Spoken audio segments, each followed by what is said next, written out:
Di sini kami akan menjelaskan tentang tunagrahita.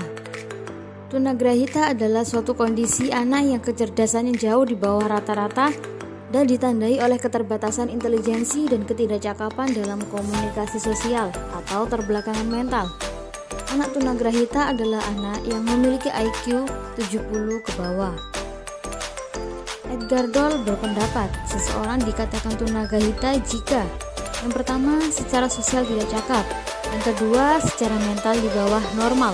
Ketiga, kecerdasannya terhambat sejak lahir atau pada usia muda. Keempat, kematangannya terhambat. Klasifikasi anak tunagrahita. Yang pertama, mampu didik dengan IQ 68-52 adalah anak yang mampu mengikuti program sekolah biasa. Yang kedua, mampu latih dengan IQ 51-36 adalah anak yang tidak mampu mengikuti program sekolah. Yang ketiga, mampu rawat dengan IQ 39-25 adalah anak ini tidak mampu mengurus diri sendiri. Karakteristik anak tunagrahita. Yang pertama, anak cacat mental mild. Mereka termasuk yang mampu didik bila dilihat dari segi pendidikan. Yang kedua, anak cacat mental moderat. Mereka digolongkan sebagai anak yang mampu latih, di mana mereka dapat dilatih untuk keterampilan tertentu. Yang ketiga, anak cacat mental severe. Mereka memperlihatkan banyak masalah kesulitan meskipun di sekolah khusus. Keempat, anak cacat mental profound. Mereka mempunyai problem yang sangat serius, baik menyangkut kondisi fisik, intelijensi, serta program pendidikan yang tepat bagi mereka. Etiologi anak tunagrahita. Yang pertama, penyebab genetik dan kromosom, yaitu disebabkan oleh faktor gen orang tua mengalami kurangnya produksi enzim yang menyebabkan penumpukan asam.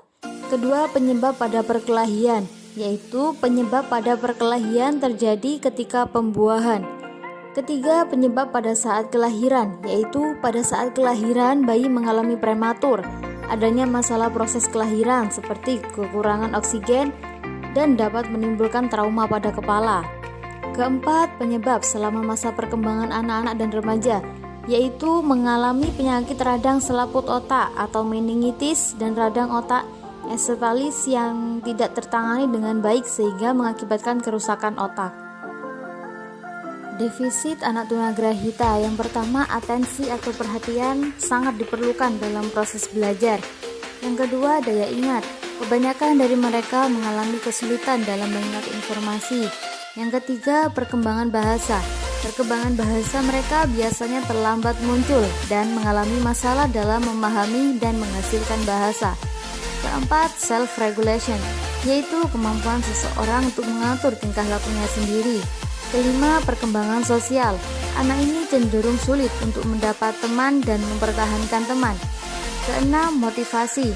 Jika anak ini mengalami kegagalan, maka dapat beresiko untuk mengembangkan kondisi learned helplessness.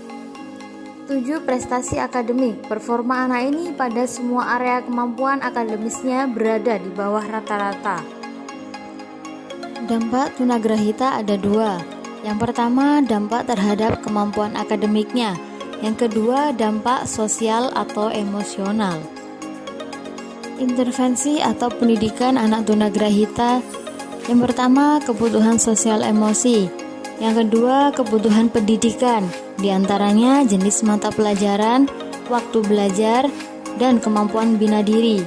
Yang ketiga, kebutuhan fisik kesehatan, diantaranya kelas transisi, sekolah khusus atau sekolah luar biasa bagian C dan C1, pendidikan terpadu, program sekolah di rumah, pendidikan inklusi, dan panti gria rehabilitas.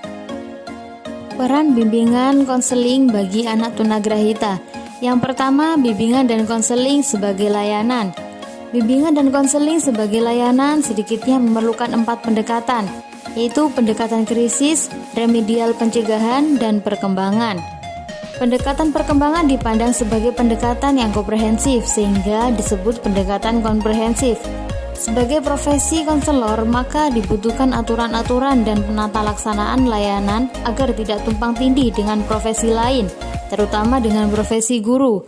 Keberadaan konselor diharapkan mampu mengatasi permasalahan di luar kemampuan guru, misalnya melakukan layanan bimbingan dan konseling kepada orang tua ABK.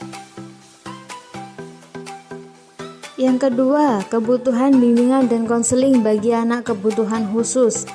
Bimbingan merupakan upaya memberi bantuan untuk membantu individu mencapai perkembangan yang optimal. Bimbingan merupakan upaya atau proses fundamental pada setiap ikhtiar pendidikan, baik pendidikan formal, non-formal maupun informal. Proses bimbingan atau guidance selalu melekat dalam ketiga bentuk pendidikan tersebut. Yang ketiga, bimbingan konseling bagi ATGS. Pelaksanaan bimbingan dan konseling belum ditangani secara proporsional. Dengan kondisi demikian, tugas guru pembimbing dilaksanakan oleh guru-guru dalam menangani masalah siswa. Banyak permasalahan yang butuh penanganan bimbingan dan konseling, sehingga tidak bisa diabaikan begitu saja, terutama yang berkenaan dengan masalah peningkatan kemandirian siswa dalam kehidupan sehari-hari. Demikian penjelasan dari kami. Sekian dan terima kasih.